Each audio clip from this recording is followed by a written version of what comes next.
This is a country that is in the advanced stages of demographic collapse. And this is going to be the final decade that China can exist as a modern industrialized nation state, because it simply isn't going to have the people to even try. China's one-child policy is often held up as the pinnacle of what can happen when a government is willing to pair demographic concerns with a complete disregard for individual rights. In a few short years, strict enforcement slashed the birth rate, preventing an estimated 200 million to 400 million births and heading off the overpopulation problem that policymakers so feared. Now, the success of that policy means the end of the Chinese system. There are many legitimate criticisms of one child. Forced abortions, the ability to buy government approval to flaunt the policy, the concept that the government can choose who can reproduce when, a massive sex imbalance in a culture that prefers sons to daughters. All these and more have twisted Chinese culture in awkward and painful directions. But the real problem with one child is that it worked. During the period from 1979 to 2003, when it was strictly enforced, the birth rate dropped by half. That slashed everything from healthcare to education to food costs. But it gutted the most recent generation. After 3 decades of the policy, there has been a European-style hollowing out of the younger segments of the population. This presents China with 3 unavoidable and system-killing problems. First, China is aging far more quickly than it is getting rich. At the beginning of China's international resurgence in 1990, the average Chinese citizen was only 24.9 years old, and the country boasted some 350 million citizens aged 15 to 29.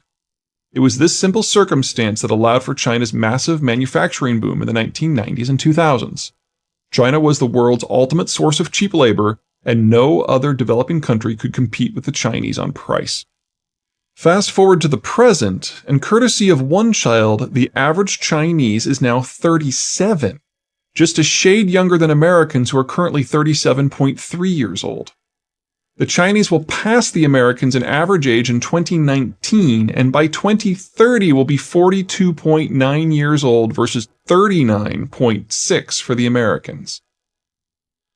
The Chinese call it the 4-2-1 problem.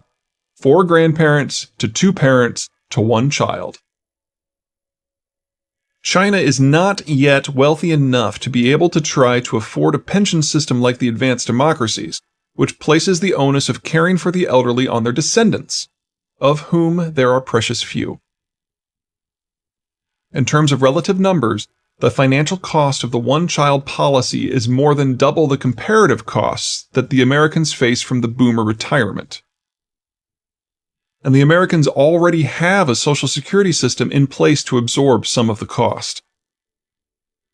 The burden of having to financially support their elderly has a catastrophic impact on young workers' professional and financial development, reducing educational opportunities, gutting consumption, and all but making savings impossible. In China's specific situation, not only will this factor alone freeze in place China's efforts to switch its economy from exports to internal consumption and stymie its efforts to move up the value-added scale, but it will also prevent the sort of savings that makes the force-fed finance model possible in the first place.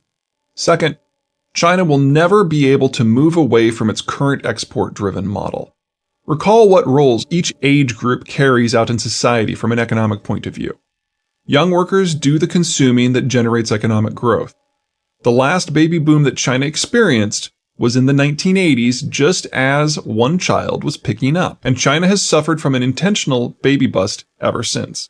Those boom babies are now aged 25 to 29 and are very visible as a bulge in China's population pyramid. It may be only a 5-year increment, but it represents about 125 million people. This group's consumption is the primary reason why China appears to be succeeding somewhat in its current efforts to switch from an export-led to a consumption-led economy. But again, courtesy of one child, their successors are ever smaller population cohorts.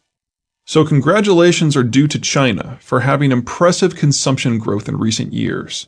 But that consumption growth has never beat out investment and loan-driven activity and is now nearly played out. Third, So too is the Chinese development model. Simple aging has already reduced China's pool of young, mobile workers by over 40 million during the last decade. And because of the baby bust, that decline is about to accelerate greatly. Put simply, China has run out of surplus labor. Its presence on the low-cost side of global manufacturing has run its course. This is already reflected in Chinese labor costs, which have sextupled since 2002. Looking forward just 25 years, China faces a far darker financial future than Europe and a far darker demographic future than Japan. I normally caution people I speak with about drawing forward linear trends. For example, the idea that China, or before it the Soviet Union or Japan, will soon rule the world. But demography is different. Young workers simply do not magically appear. They have to be born and raised. It takes 20 years to grow a 20-year-old. Well, 20 years and 9 months if you want to be exact. Changing a demography requires a broad-scale shifting of cultural and economic trends, and then holding the change for decades. Simply abolishing one child is only one step of the process. China would then need to encourage the young workers who are crammed into apartment housing to produce multiple children while still working and taking care of their parents and grandparents. It would have to build out an entirely new series of social services in health and childcare, whose absence provided the spare capital that helped make China's manufacturing boom possible. Even if we assume that China can pull this off, and an immediate abolition of the one-child policy leads to an immediate doubling of birth rates, which would be unprecedented in human history, it would still be 2 decades before China would begin to benefit from an expansion of the labor pool in any significant manner. That's 2 decades during which the rest of the Chinese population would still be aging toward retirement. 2 decades during which China won't have much internal consumption going on. 2 decades during which the low-cost, export-led model would still not work. In order to maintain your current population, a country needs a birth rate of roughly 2.1 children per woman. With the new data, China is now at 1.16, which is the lowest in their history and the second lowest in human history ever.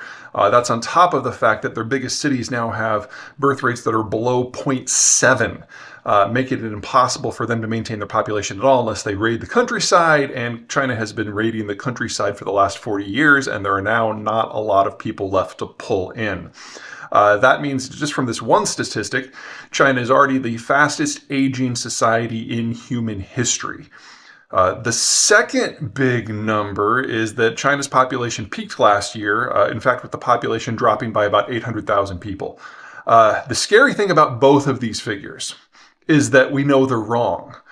A couple years ago, the Chinese started releasing bits and pieces out of their 2020 decade census, and they came to the grudging and public admission that they had overcounted their population by in excess of 100 million people, with all of those missing millions having been born since the one-child policy was adopted 40 years ago. So we're talking about exclusively these 100 million people or so are people who would have been aged 40 or under, the folks who have the kids. You combine that with the birth rate information,